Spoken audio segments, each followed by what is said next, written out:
Comece o dia bem informado com a equipe de jornalismo da Verde Vale FM. No ar, Jornal Verde Vale.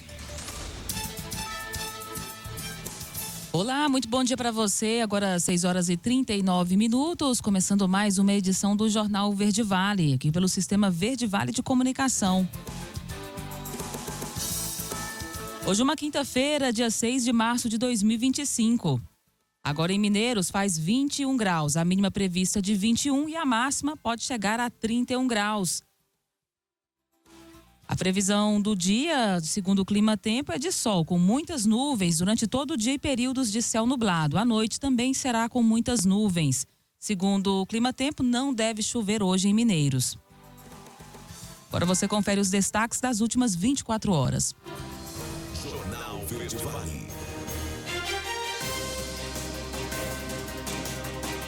Março Lilás, campanha busca conscientizar a sociedade sobre a prevenção do câncer de colo de útero. China suspende temporariamente a compra de carne bovina de frigorífico goiano. Ronaldo Caiado diz que vai formar chapa com Gustavo Lima para a presidência em 2026.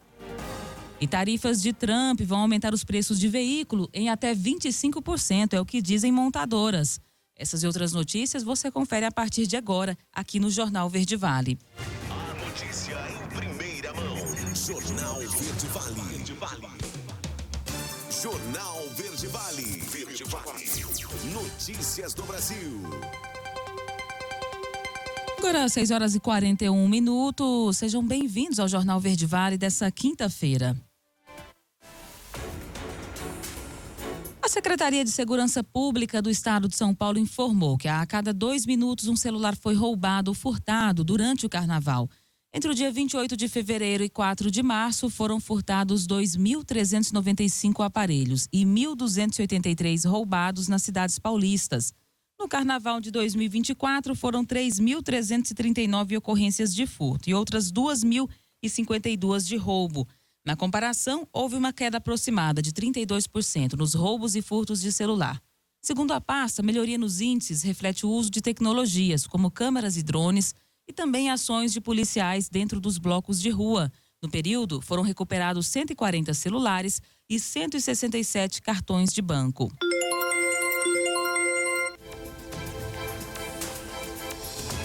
E a Beija-Flor foi campeã com homenagens no Carnaval do Rio de Janeiro. Quem vai falar sobre esse resultado é René. Jornal Verde Vale. Notícias de Goiás. 6h44. O produtor de soja Carlos Teles Vieira, de 47 anos, matou o dono de bar José Carlos Pereira Sampaio, de 57, em Bela Vista de Goiás, para vingar um suposto crime ocorrido contra a então namorada em agosto de 1996. A afirmação foi feita pela filha do suspeito em um texto que teve a autenticidade confirmada pelo advogado da família, Reginaldo Ferreira Adorno Filho.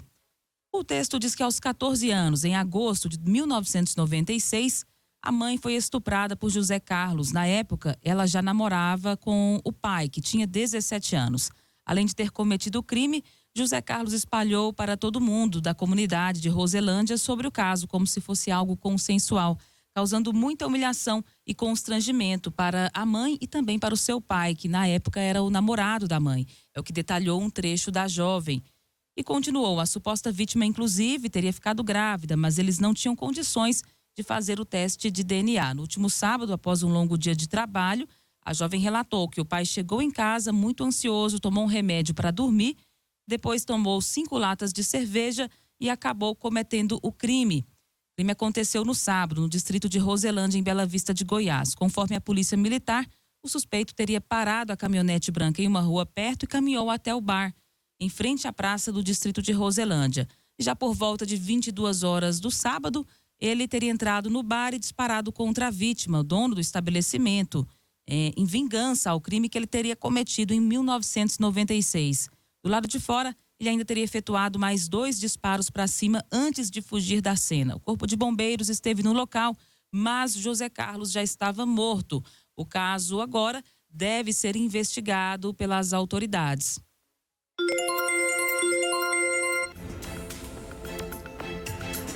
Olha, a cervejaria Heineken anunciou um processo seletivo para preenchimento de mais de 200 vagas, com cargos para atuação em home office e estágios.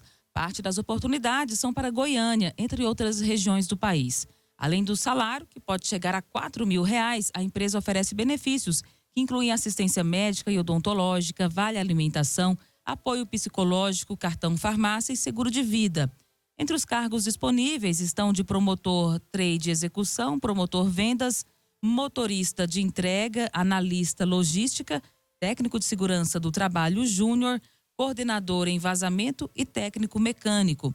As funções estão disponíveis em várias regiões do Brasil, incluindo as capitais como Goiânia, São Paulo, Rio de Janeiro, Salvador e Curitiba.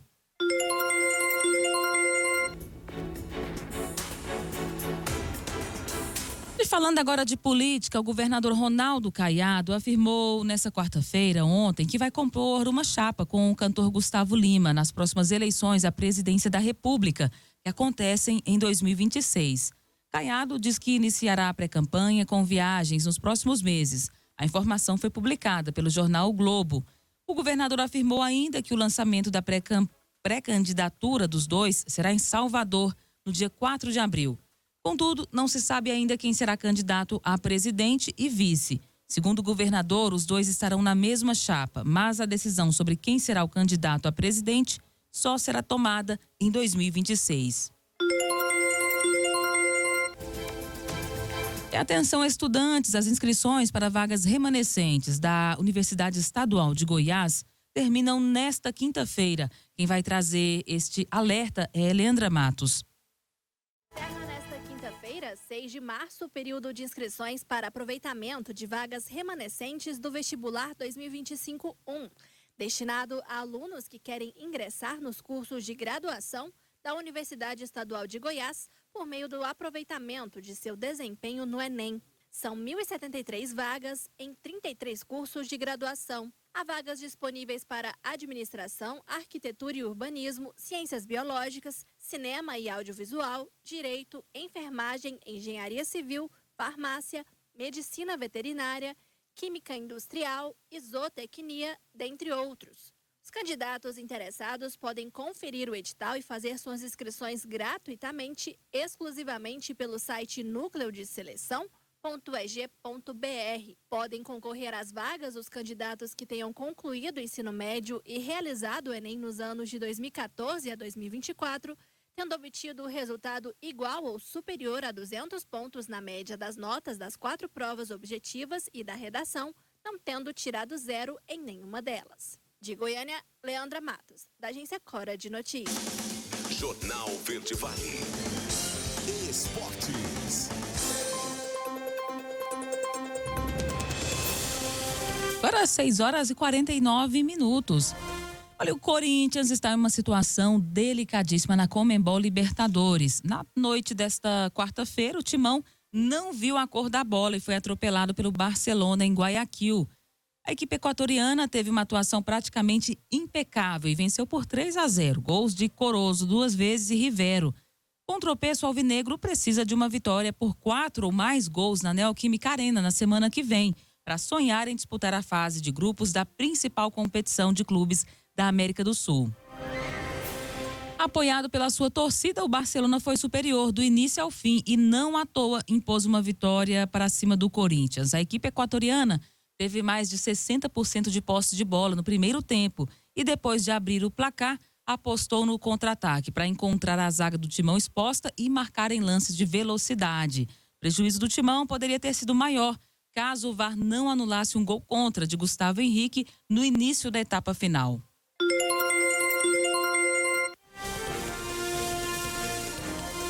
E já na Copa do Brasil, o Vasco fez mais do que a obrigação de espantar a zebra Nova Iguaçu. O time de Fábio Carille venceu jogando bem e ainda se poupando na etapa final, de olho na semifinal do Carioca.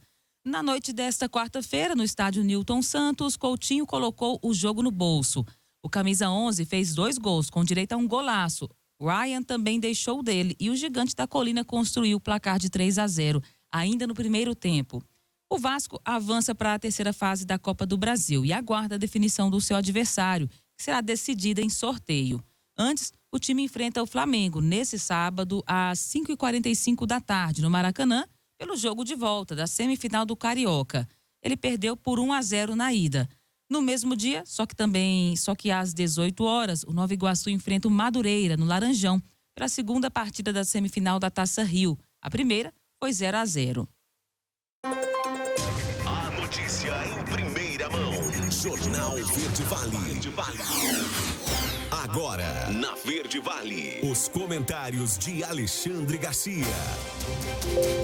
Bom dia. Hoje eu vou me ocupar de segurança pública, que é talvez a nossa principal preocupação. Estamos inseguros não apenas nas grandes cidades, mas também no interior do país, até nas cidades menores. Na minha idade, eu vi a bandidagem chegar ao Rio de Janeiro e era fácil de prever que, se não houvesse uma reação popular contra os bandidos, contra o crime ia tomar conta. Já tomou conta do Rio de Janeiro, assim como toma conta de lugares, áreas de grandes cidades. No Rio de Janeiro já tem seu território próprio. Em São Paulo, lugares que é difícil a entrada da polícia. Regiões perigosas em capitais como Porto Alegre, Bahia, Salvador. Mas, enfim, o que eu disse há pouco? Que a população do Rio de Janeiro permitiu. E se a população permitir, se a população não perceber que uma grande parte da mídia está contra a polícia e a favor dos bandidos e é responsável por nossa insegurança, porque não apoia os agentes da lei, vejam só, Bolsonaro entrou apoiando claramente a polícia. O crime despencou, só por saber que a polícia se sentia apoiada. Agora, se a polícia se sente constrangida por decisões do Supremo em relação a áreas do Rio de Janeiro, por audiência de custódia que solta, olhem só o que aconteceu no Amazonas. A polícia de barco teve 25 horas de barco para chegar, conferindo o serviço de informações, chegaram ao esconderijo de um traficante colombiano. Prenderam o traficante. O nome dele é Juan Carlos Uriola. Estava com o equivalente a 20 milhões de reais em drogas. Foi preso. Aí teve audiência de custódia. E ele foi solto, porque o juiz considerou que ele não tinha antecedentes criminais. Claro que não. Ele veio da Colômbia. Provavelmente era um narcotraficante com muitos antecedentes criminais da Colômbia que resolveu vir para o Brasil para se livrar da justiça colombiana. E é um bom negócio, porque a Amazônia está cheia de traficante e cheia de droga. Tanto que o narcotráfico já é um dos grandes compradores de ouro para poder transacionar já com o dinheiro lavado. O juiz soltou. Claro que nunca mais vão capturar esse colombiano. A Corregedoria da Justiça Estadual afastou o juiz previamente para saber por que ele soltou. Ele disse que não tinha antecedentes criminais. Será que é ingenuidade isso? Pois é, e a outra coisa é essa postura de brasileiro de achar bonito o que engana a lei. Aquela cultura do malandro do Rio de Janeiro, que foi tão elogiado na música, mas era um tempo romântico do malandro, que fazia seresta, se envolvia em algumas coisas. Mas o Rio de Janeiro aí começou o jogo do bicho, um jogo ilegal, contravenção, porque é jogo de azar. Todo jogo de azar é aquele cujo resultado depende da sorte. Está escrito na lei de contravenções penais. Então, vocês sabem muito bem que não é apenas o bicheiro que comete contravenção. Bom, mas enfim, acostumaram. Aí surgiu outras coisas, essa ligação com o carnaval, e vai naturalizando, achando que é normal. Hoje, por exemplo, falando com um amigo paulistano, comentei com ele, um casal brasileiro fez bagunça no aeroporto de Miami, foi preso. Aí esse amigo paulistano me disse, vai ver que está acostumado a fazer bagunça no aeroporto de Congonhas ou de Guarulhos e não acontece nada. Aqui no Brasil é normal. A polícia de lá disse que jogou um copo plástico de café na cara do funcionário da American Airlines, que começou a dar pontapé na porta. Começou porque ele não sabia. Quem viaja sabe. Talvez seja a primeira viagem. Ele ia de Brasília para Miami, de Miami para Cancún. Acabou não indo, porque o casal estava sentado junto a uma porta de emergência. Aí perguntará, os senhores estão sentados junto à porta de emergência. Entende fluentemente o inglês? Aí ele disse que não. Então não pode ficar na porta de emergência. As pessoas perguntam se a pessoa tem força muscular para abrir a porta, se tem mobilidade para se afastar imediatamente, né? Se está entendendo as instruções, senão não pode ficar na porta de emergência. Isso é usual. Mas, enfim, aí ele se irritou porque ofereceram outro voo para o casal ir separado, porque só tinha um lugar no avião. Se irritou e começou o bate-boca, acabou sendo imobilizado pela polícia, né? Porque se imobiliza, a primeira coisa é jogar no chão, que a pessoa aí perde a mobilidade. E foi levado para a delegacia. Depois parece que pagou fiança, foi solto, volta ao Brasil. Mas esse costume de sair da lei aqui, eu vejo a quantidade de gente, eu acompanhei de perto no Japão, de brasileiro preso, descendente de japonês, que vai trabalhar no Japão, mas já está acostumado com a regra brasileira. Ou, ainda que os niseis aqui do Brasil sejam muito comportados, não é um comportamento suficiente para o Japão, né? Assim como tem brasileiro preso em Roma, tem brasileiro preso em Portugal, tem brasileiro preso na França, né? Porque não tem o costume de cumprir a lei. Hábitos de civilidade, de urbanidade, né? Isso contribui também para a gente achar normal a bandidagem por aqui. De Brasília, Alexandre Garcia. Você ouviu os comentários de Alexandre Garcia. Jornal Verde Vale. Verde Vale. Notícias do Brasil. Agora, 7h06, já de volta com o segundo bloco do Jornal Verde Vale dessa quinta-feira.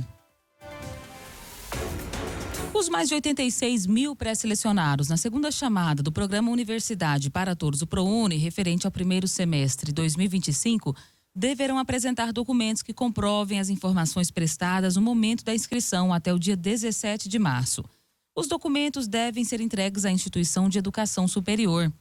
O candidato pode consultar online o resultado da segunda chamada, publicada pelo Ministério da Educação na última sexta-feira no Portal Único de Acesso ao Ensino Superior, no ProUni. O acesso é por meio da conta do gov.br. O programa oferece bolsas integrais e parciais sobre o valor da mensalidade de cursos em instituições privadas de educação superior. E o temporal que atingiu nessa última terça-feira a cidade de Iepê, no estado de São Paulo, deixou uma morte e um rastro de estragos. As fortes rajadas de vento derrubaram uma árvore que caiu sobre uma residência de madeira, causando 2 vítimas, sendo que uma delas não resistiu aos ferimentos e acabou morrendo. As 2 vítimas da casa, atingida pela árvore de grande porte, estavam no imóvel, com cerca de 30 metros quadrados. A casa fica na rua João Garcia de Oliveira. As duas vítimas, cujo nome ainda não foram informados, foram socorridas e levadas para o pronto-socorro, sendo que uma delas não resistiu e acabou vindo a óbito.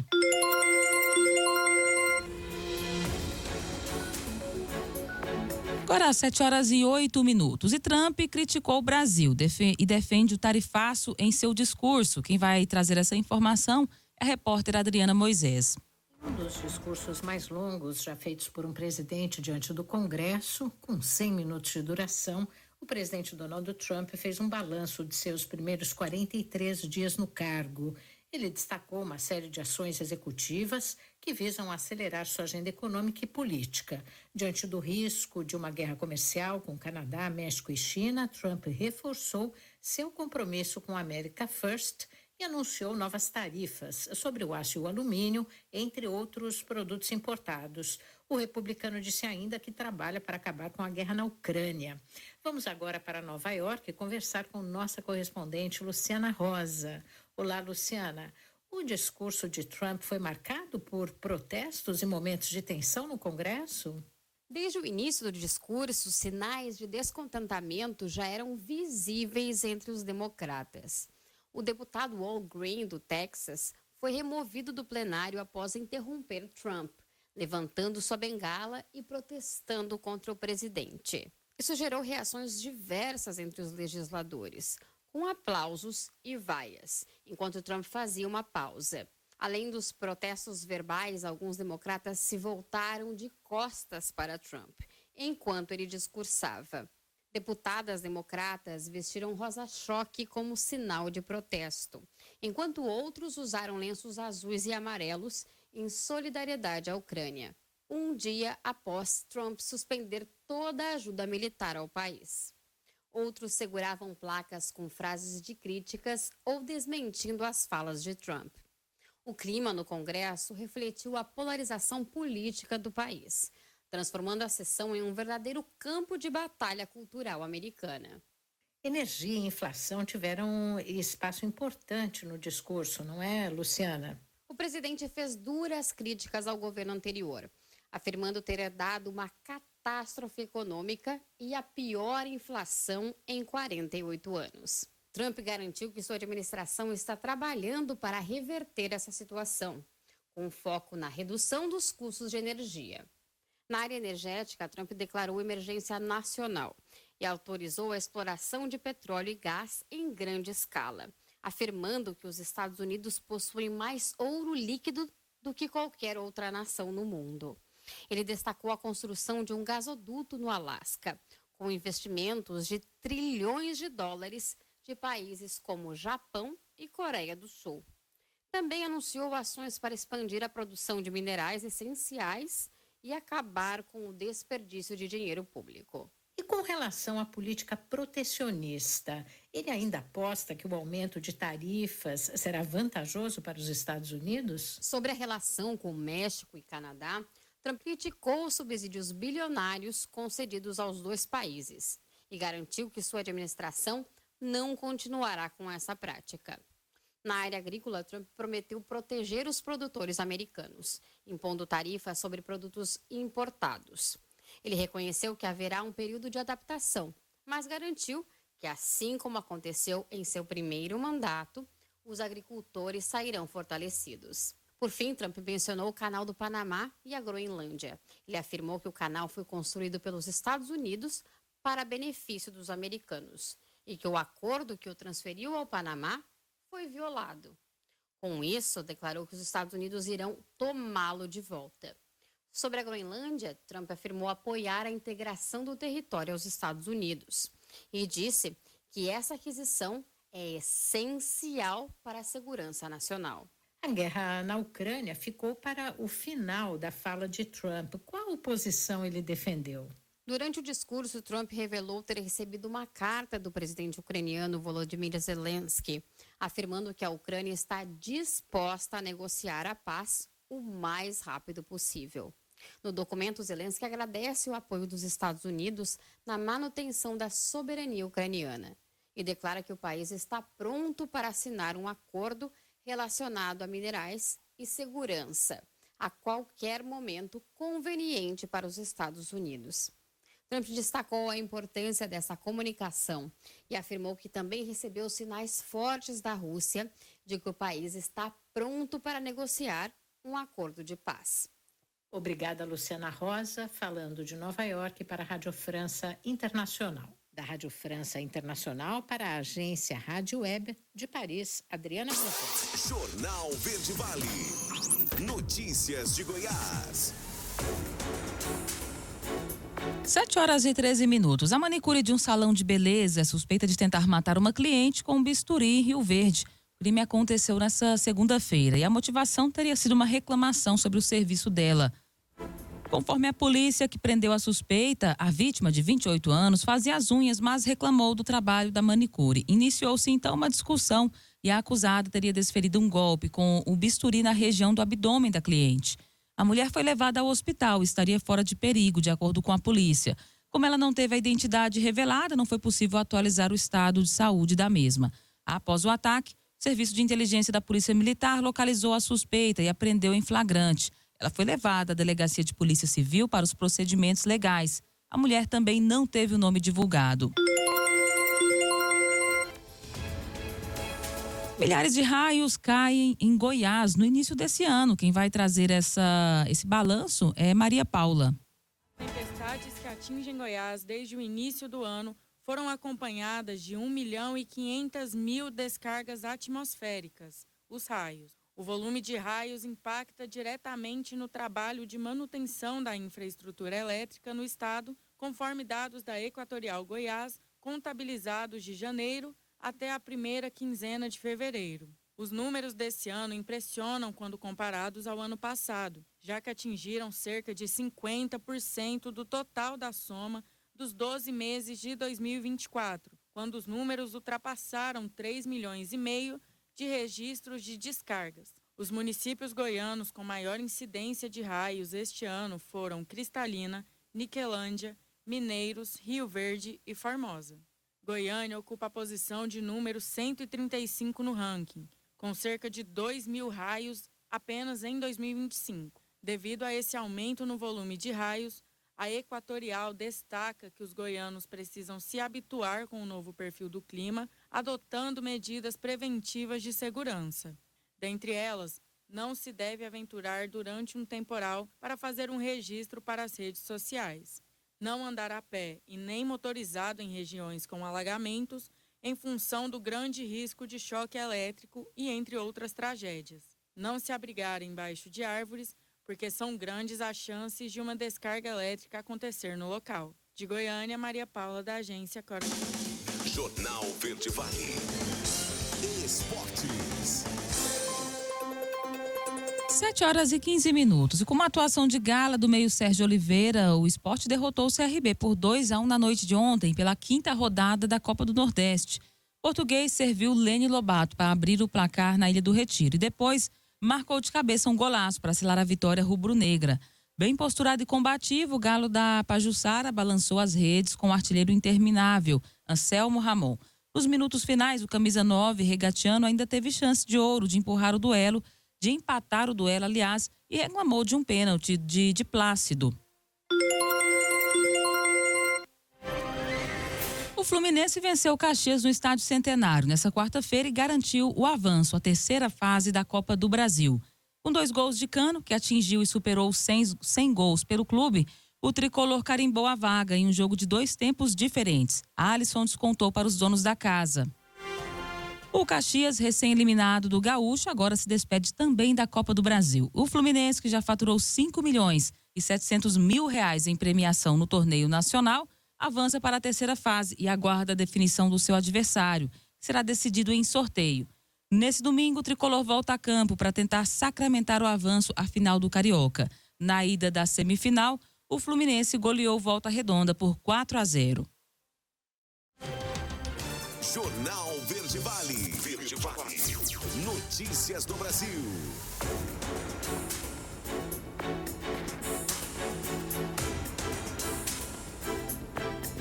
7h17. A campanha Março Lilás busca conscientizar a sociedade sobre a prevenção do câncer de colo de útero.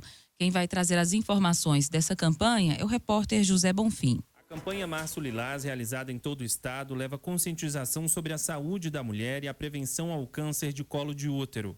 Segundo o Ministério da Saúde, este é o 3º tipo de tumor maligno mais frequente na população feminina e a 4ª causa de morte de mulheres por câncer no Brasil.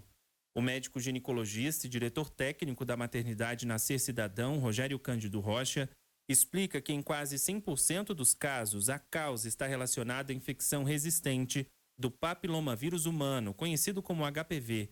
Essa é uma doença sexualmente transmissível e é prevenível com o uso de preservativos e com vacinação. Rogério Cândido Rocha reforça que o imunizante é seguro e é destinado a meninos e meninas de 9 a 14 anos de idade. Teve um estudo randômico aí bastante amplo no Brasil todo, nos 26 estados e no Distrito Federal, o que identificou que em torno de 60%, até um pouco mais, 64% da população brasileira, ela é prevalente pelo HPV, de homens e mulheres. Então, talvez a principal forma de prevenção seria não ter contato com o vírus. Mas uma vez que a gente é difícil isso, a gente sabe o quanto é difícil evitar esse contato, a vacina é uma estratégia que é muito, muito eficaz para prevenir a contaminação com o HPV, para prevenir a infecção do HPV, para estimular o sistema imunológico. A prevenção do câncer de colo de útero também é feita através de exames periódicos. A doença pode ser assintomática por muito tempo, por isso a importância de fazer um rastreio com um profissional da saúde. Nas mulheres entre 25 e 64 anos, que é a citologia do colo do útero, que é o famoso Papa Nicolau. Então, esse exame deve ser feito, segundo a recomendação do Ministério da Saúde, uma vez por ano, 2 anos consecutivos normais, depois pode fazer a cada 3 anos até os 64 anos. Caso a pessoa, a mulher, comece a sua vida sexual um pouco antes dos 20 anos e tenha lesões de verrugas e tal, aí existe uma indicação médica. Ou aquelas mulheres que têm mais de 64 anos e que têm vida ativa sexual, que não se protege, também é interessante, às vezes, manter o rastreamento. Entre 9 e 14 anos, a vacinação contra o HPV é de dose única. O SUS também disponibiliza o imunizante a outros grupos específicos independente da idade, como as pessoas imunossuprimidas. José Bonfim, CBN, Goiânia. Jornal Verde Vale. Jornal Verde Vale. Notícias de Goiás.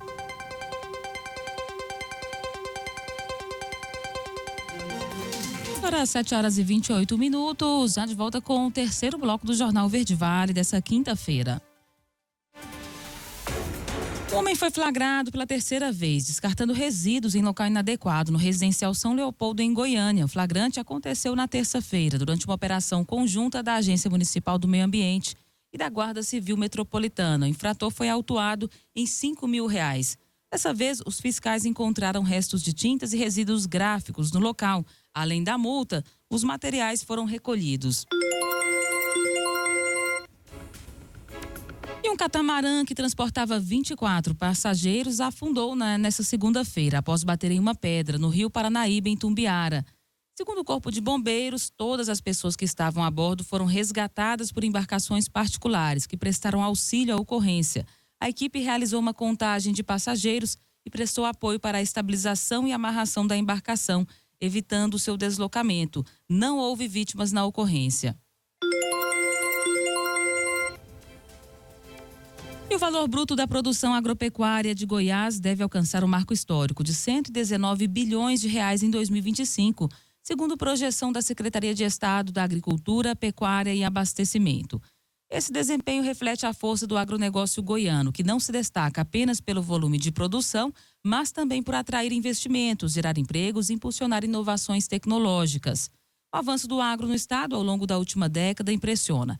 Entre 2016 e 2025, o VBP de Goiás saltou 56%, saindo de R$76,5 bilhões para o recorde atual de R$119,4 bilhões. O avanço expressivo é resultado da expansão da produção, do aumento da produtividade e da incorporação de novas tecnologias que evidenciam a eficiência e a competitividade do setor e consolidam Goiás como um dos maiores produtores do país.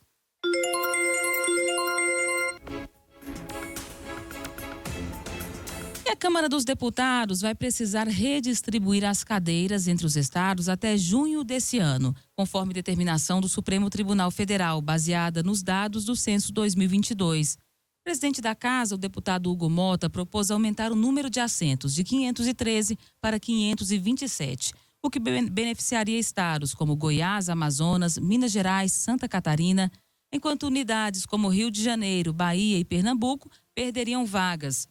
Caso a redistribuição ocorra sem aumento no total de cadeiras, Goiás ainda assim ganharia uma vaga na Câmara, enquanto 7 estados perderiam representação.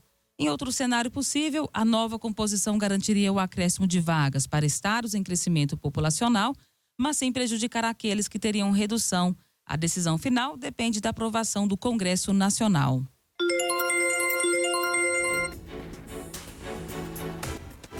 E a China suspendeu temporariamente a compra de carne bovina de um frigorífico goiano. Quem vai trazer a informação é a repórter Maísa Martins. A Administração Geral de Aduanas da China suspendeu temporariamente compras de carne bovina de 3 unidades de frigoríficos brasileiros. O motivo seria por não conformidades em relação aos quesitos chineses para o registro de estabelecimentos estrangeiros.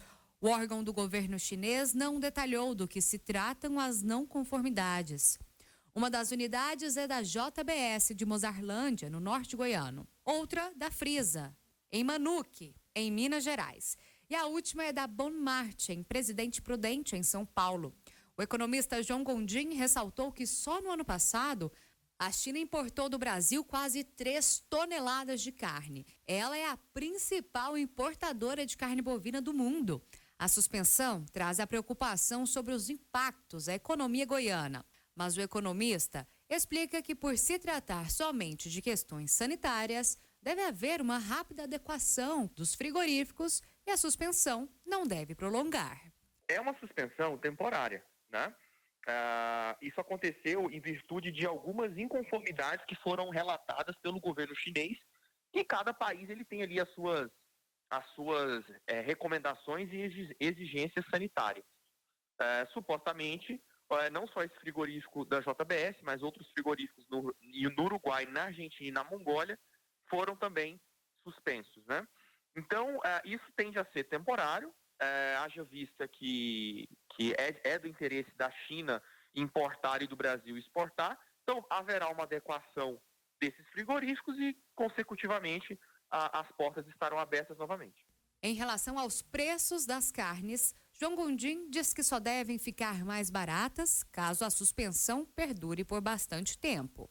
Se a produção ficar, de alguma forma, encalhada, né, pode ser que essa carne seja disponibilizada no mercado interno, né, e, consequentemente, com uma oferta maior, os preços tendem a cair. Mas é claro que para que isso aconteça, essa situação ela tem que perdurar por mais algum tempo, né, por bastante tempo, vamos falar assim, a ponto de prejudicar na produção, né, e na oferta, para você ter ali, de fato, um escoamento necessário para o mercado interno. Mas eu acredito que, dada as ponderações e as pontuações que foram pontuadas ali pelo governo chinês, pela autoridade sanitária chinesa, isso deve se normalizar em algum tempo, e a partir daí, obviamente, normalizado. A Associação Brasileira das Indústrias Exportadoras de Carnes informou que está em diálogo com as autoridades competentes para resolver a questão, junto ao Ministério da Agricultura. Maísa Martins, CBN Goiânia. Agora 7h34. E com o início da quaresma, peixarias da capital registraram uma alta na movimentação. E essa tendência deve ser sentida não somente na capital, mas em todas as cidades do estado. Quem vai trazer as informações é José Bonfim.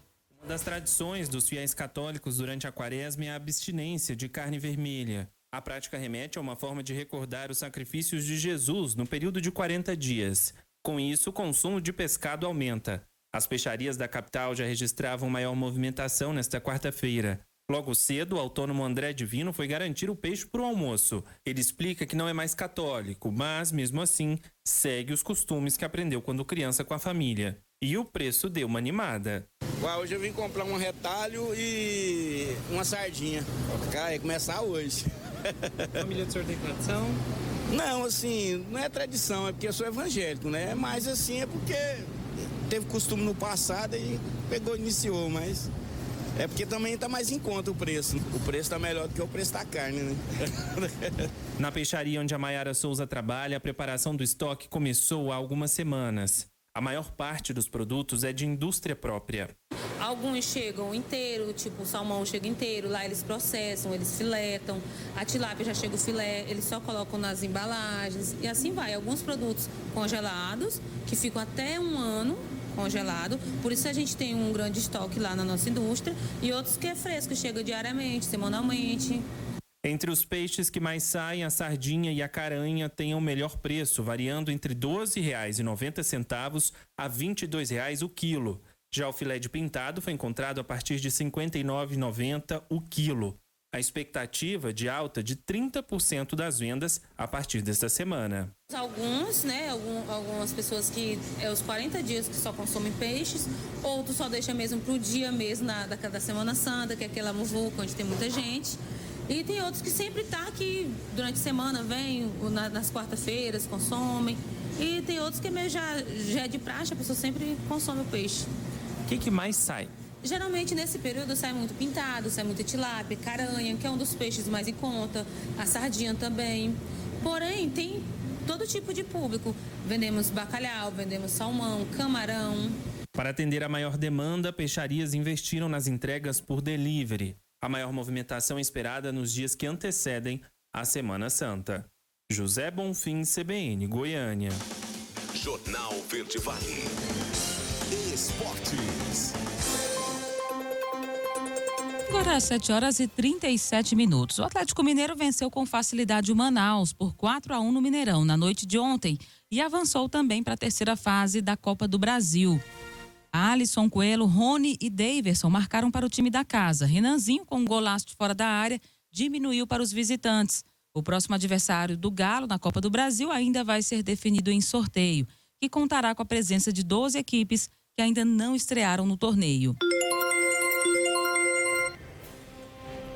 E falando agora de campeonato goiano, Goiás está na semifinal do estadual. Após um novo empate diante do Craque, dessa vez por 1-1, o Verdão levou a melhor nos pênaltis e avançou. No tempo normal, Luiz Felipe abriu o placar, mas deixou tudo igual na Serrinha. Mas Manaus, aliás, jogador aí do Craque, deixou tudo igual na Serrinha. Nas penalidades, o goleiro Tadeu foi decisivo, pegou 3 cobranças e converteu a sua para garantir a classificação. Apesar da eliminação, o Leão do Sul conquistou a vaga para a Série D. O Goiás ainda depende da conclusão das quartas de final para conhecer o seu confronto na semi. Isso porque a pontuação total é levada em consideração em todas as fases para definir os embates. As notícias locais são destaque no Jornal Verde Vale. Olha aí, o governo vai ampliar uma parceria com a iniciativa privada para obras do Fundinfra. Quem vai falar sobre essa matéria é Natália Lima. A Agência Goiana de Infraestrutura quer ampliar a parceria com a iniciativa privada para a execução de obras rodoviárias com recursos do Fundo Estadual de Infraestrutura, o Fundeinfra. A intenção é agilizar os projetos e a construção de rodovias com os recursos da taxa do agro. Hoje, a modalidade já é utilizada nas GOs 401 e 210. Segundo o secretário de Infraestrutura e presidente da Goinfra, Pedro Salles, existem tratativas para 2 outros trechos, incluindo o anel viário de Rio Verde. Além disso, a meta é chegar a pelo menos 8 intervenções a partir desta modalidade até o ano que vem. E isso já existia no estado com o ICMS. A gente fazia obras, por exemplo, aquela obra ali do anel viário de Pires do Rio, obras importantes aí que já aconteceram no estado no passado por compensação de ICMS. O que aconteceu de inovador agora é que o Fundeinfra também pode ser utilizado como modelo de compensação e obra em parceria público-privado, o que já está acontecendo com a GO 210, lá em Rio Verde, saída para Montevidéu, duplicação, e a GO 401.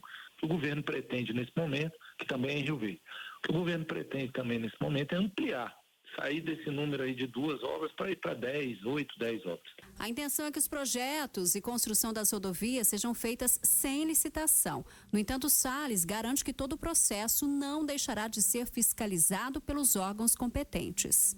Existe um projeto, um processo de credenciamento de fornecedores prévio, onde a gente reúne fornecedores que têm os requisitos de habilitação para aquela obra. Então, por mais que você não tenha formalmente um processo licitatório, você tem um processo impessoal de escolha de uma empresa que reúne toda a documentação de habilitação para a execução de uma obra do porte da que vai ser executada. A fiscalização da obra é igual qualquer obra, com licitação ou não. O Tribunal de Contas do Estado, o Ministério Público, as instâncias de controle interno da Goinfra, tudo aquilo vai sendo fiscalizado simultaneamente. Com recolhimento desde o ano de 2023, segundo o secretário Pedro Salles, 49 obras já foram aprovadas no Fundeinfra. Cerca de 35% estão contratadas em diferentes fases. 2 foram concluídas. Natália Lima, CBN Goiânia.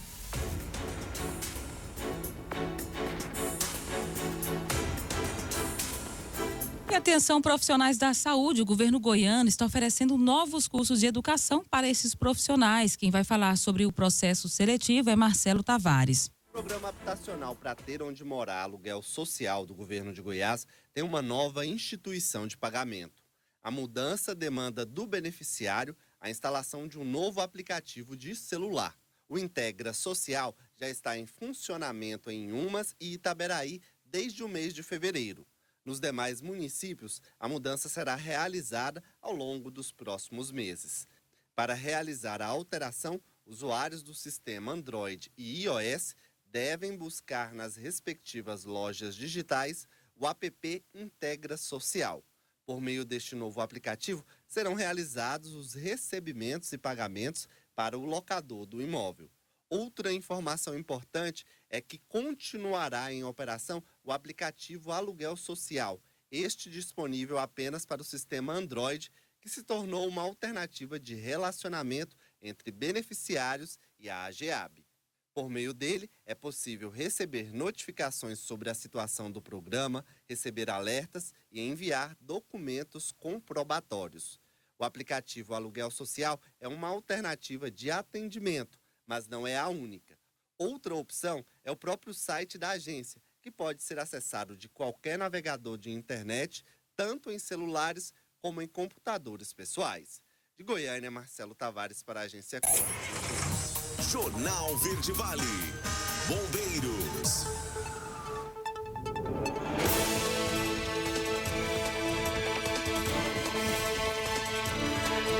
Agora às 7h43, a gente chega trazendo para você as informações locais do Corpo de Bombeiros nessas últimas 24 horas.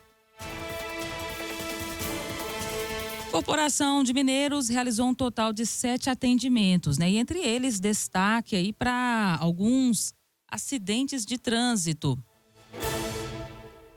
Segundo o Corpo de Bombeiros, ontem, ali por volta das 3 horas da tarde, na BR-364, perto do posto 71, foi registrado um atendimento a um incêndio em veículo de grande porte, né? Uma carreta-tanque carregada de óleo animal, com gordura de frango para fabricação de ração.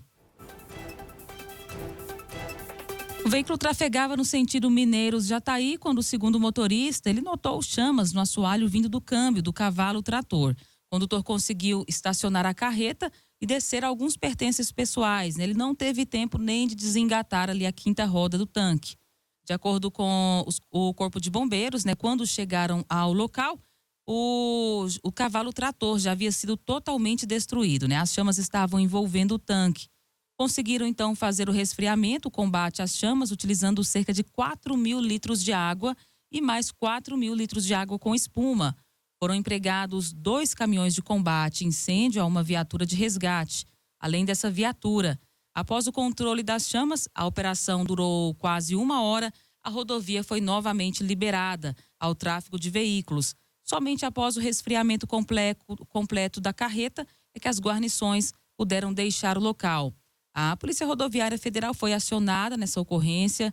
O condutor foi orientado para os procedimentos necessários, né? Ele, de 73 anos, o condutor recusou o atendimento, não sofreu lesões e permaneceu no local ali, né? Na BR-364. Então, esse atendimento aí que foi realizado, né? De grande porte, essa operação que o Corpo de Bombeiros prestou a ajuda ontem por volta das 3 da tarde, mas felizmente somente danos materiais foram registrados.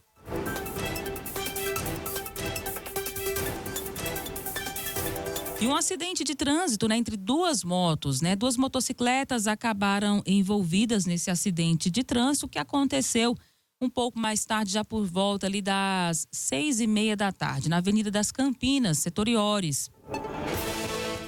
No acidente colidiram uma moto de 160 cilindradas e uma moto Yamaha. 2 pessoas acabaram feridas. O condutor da Honda apresentava ali alguns ferimentos e recusou o atendimento. Já a condutora da Yamaha, do sexo feminino, ela tem 34 anos, apresentava uma lesão no tórax e escoriações pelo corpo. Ela foi encaminhada para o atendimento médico na UPA aqui de Mineiros.